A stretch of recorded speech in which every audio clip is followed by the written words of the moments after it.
안녕하세요, 에스텔입니다. 오늘은 제가 영어를 잘하기 위해 반드시 지키는 5가지 습관에 대해서 말씀드릴 건데요. 이건 제가 영어를 잘하게 된 이후에도 지금까지도 계속 지키고 있는 습관이고요. 특히 요즘 같은 비대면 시대에 여러분들이 컴퓨터와 스마트폰만 있으면 혼자서도 충분히 효과적으로 공부할 수 있는 방법이니까 오늘 영상 끝까지 보시고 바로 실천해 보세요.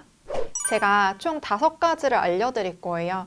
그런데 이게 따로따로 하는 습관이 아니라 다 연결이 되어 있어요. 첫 번째 거 하고 바로 두 번째 거 이렇게 넘어가거든요.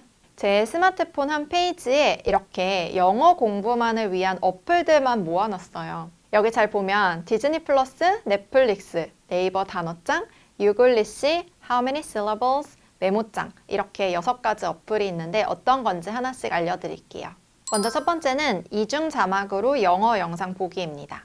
많은 분들이 영어 공부할 때 효과적인 자막 설정에 대해서 물어보세요. 선생님, 제 목표는 자막 없이 영화 보기인데 무자막으로 계속 영화를 봐야 할까요? 무슨 뜻인지 잘 모르겠는데 한글 자막으로 봐도 될까요? 아니면 영어 자막으로 봐야 할까요? 이런 질문들 정말 많이 받았고 저도 하나하나 다 해봤는데요. 영어 공부에 가장 효과적인 것은 바로 이중 자막입니다. 영어 자막, 한국어 자막 같이 띄우고 영상을 보는 건데요. 일단 무자막으로 영화를 보는 것 자체가 영어 공부에 도움이 되는 건 아니에요. 자막 없이 영화나 미드 애니메이션을 보는 건 가끔씩 내가 리스닝 실력이 어느 정도 늘었나 테스트하는 정도로는 볼 수 있지만 그 자체가 영어 실력을 끌어올려주진 않아요. 우리한테 1분 1초가 지금 아깝잖아요. 그래서 효과적인 영어 공부를 위해선 한영 자막 다 켜고 영화를 보는 게 가장 좋고요. 이게 정말 좋은 게 한국어의 이런 표현을 영어로는 이렇게 말하는구나. 반대로 영어의 이런 문장은 한국어로 이렇게 해석되는구나. 이거를 바로 파악할 수가 있어요. 영상으로 문맥이 파악되면서도 눈으로 자막을 보고 또 귀로 소리를 듣기 때문에 굉장히 효과적으로 공부할 수 있고요. 저는 요즘 이중 자막으로 디즈니 플러스를 굉장히 많이 보고 있어요. 제가 올해 디즈니 스토리북 번역 및 가이드 책을 출간할 예정이거든요.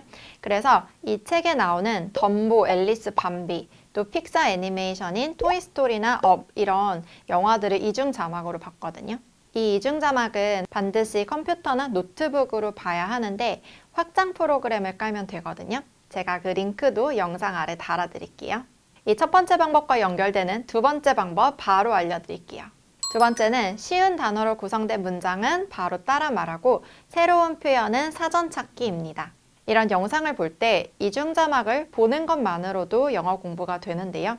이때 내가 따라할 수 있는 문장은 입으로도 따라하면 굉장히 좋아요. 이때 제가 하는 방법은 영화에 나오는 모든 문장을 다 따라하는 게 아니라 한 화면에 한 문장이 뚝 떨어지는 주로 단문 위주로 따라해요. 예를 들어서 이런 문장은 따라해요. 한 화면에 풀 문장이 딱 눈에 깔끔하게 보이죠? 이런 문장들은 영화가 계속 흘러가더라도 따라하기가 쉬워요. My dad was pretty upset with me. 이런 식으로 따라하고요. 그런데 영화를 보다 보면 굉장히 긴 문장이 있어요. 그래서 한 화면에 담지 못하고 자막이 쪼개서 나와지는 경우도 있고 이게 일상에서 쓰는 대화체가 아니라 책을 읽는 듯한 나레이션 문장들도 많이 나오거든요. 이런 건 굳이 따라하지 않아요. 우리가 영화를 즐기면서 공부를 하는 거기 때문에 굳이 흐름을 뚝뚝 끊기게 할 필요는 없거든요. 그리고 영어 자막 속에 내가 모르는 단어나 표현이 나오면 반드시 찾아봐요. 그리고 영화에는 정말 특이한 용어들도 많이 나오기 때문에 다 찾아볼 필요는 없고 보다가 내가 정말 궁금한 거 보통 그런 단어는 일상에서 쓸 확률이 높아요. 저도 영화 보다가 그런 것들만 찾는데요. 이때 가장 편한 건 네이버 사전을 이용하는 거예요. 제가 이런 질문도 정말 많이 받는데 사전을 쓸 때 한영 사전을 쓰나요? 영한 사전을 쓸까요? 아니면 영영 사전을 쓸까요?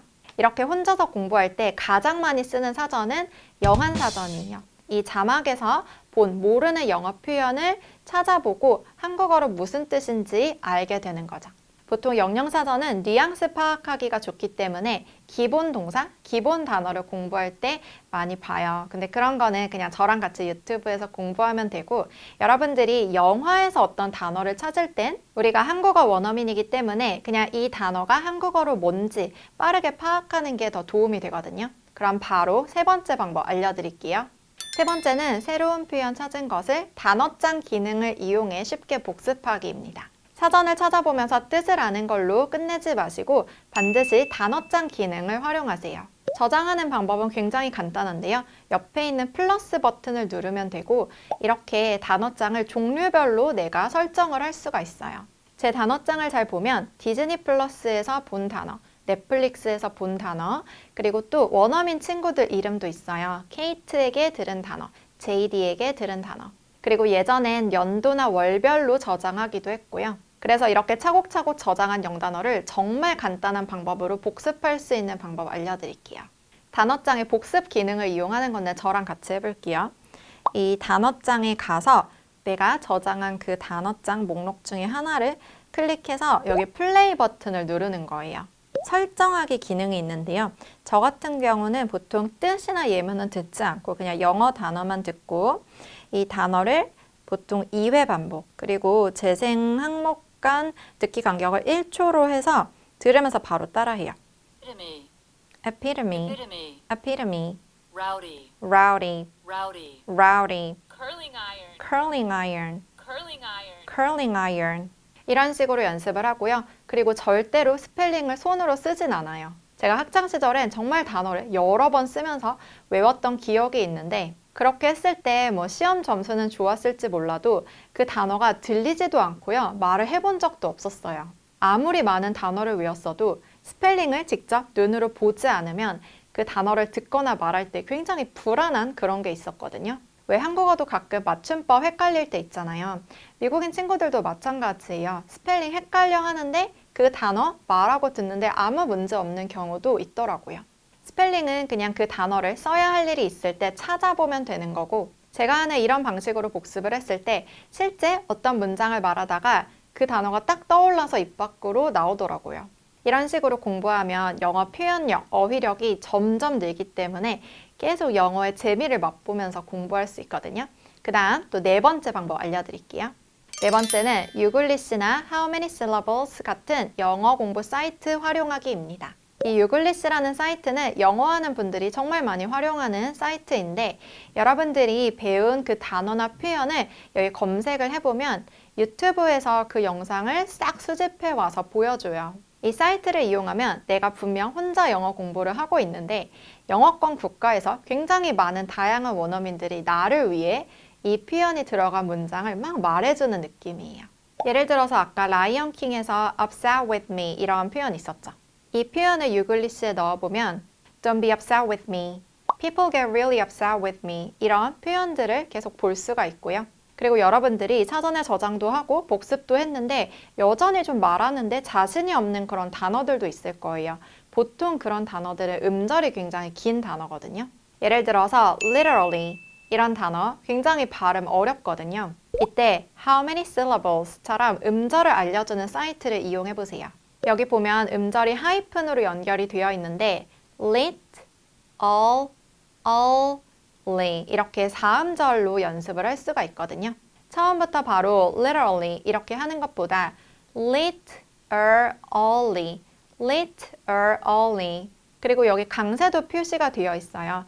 빨간색이 강세고 검정색으로 된 게 강세가 없는 부분이거든요. 그래서 강세를 딱 주면서 literally 이렇게 연습할 수 있고 또 발음도 들어볼 수 있고요. 네이버 서점에서도 발음은 들어볼 수 있는데 한 명의 원어민의 발음만 듣는 게 아니라 이런 다양한 사이트를 이용해서 여러 원어민들의 발음을 들어보면서 연습하면은 훨씬 더 내 것이 되고 또 자신이 생기겠죠?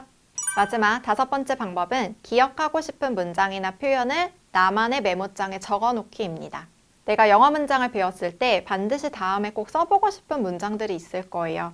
그런데 문장이 너무 길고 좀 복잡하면 이걸 적어놓지 않으면 그냥 사라져 버리잖아요. 저는 반드시 저만의 메모장에 이것들을 다 저장을 해놓고 이 스마트폰이 정말 좋은 게 검색을 하면 바로 그게 나와요. 저는 외국인 친구랑 수다를 떨거나 저희 원어민 쌤이랑 일을 할 때도 영어 기억하고 싶은 문장이 있으면 다시 말해달라고 해서 메모장에 저장을 하고 했거든요. 특히 혼자 공부할 땐 디즈니 플러스나 넷플릭스 같은 곳에 정말 좋은 문장들이 많잖아요. 그중에 기억하고 싶은 것만 메모장에 저장해놓고 언제든지 검색해보면서 그 문장을 꺼내 쓰는, 그리고 몇 번만 연습하면 또 완전히 익숙해져서 내 것이 돼요. 이런 방법도 꼭 이용해보세요. 네, 오늘은 제가 여러분들이 컴퓨터와 스마트폰만 있으면 혼자서도 쉽게 영어 공부할 수 있는 5가지 방법 알려드렸어요. 그런데 이렇게 영어 영상 보면서 바로 따라하는 게 어려운 분들도 많을 거예요. 여러분들이 먼저 발음과 문장, 기초를 탄탄하게 다지고 싶은 분들은 esteringlish.com 제 온라인 강의에서 함께 공부할 수 있으니까 여러분들께 적극 추천드릴게요. 그리고 제 채널 구독, 좋아요, 알림 설정도 부탁드리고 우린 또 다음 영상에서 만나요. 안녕.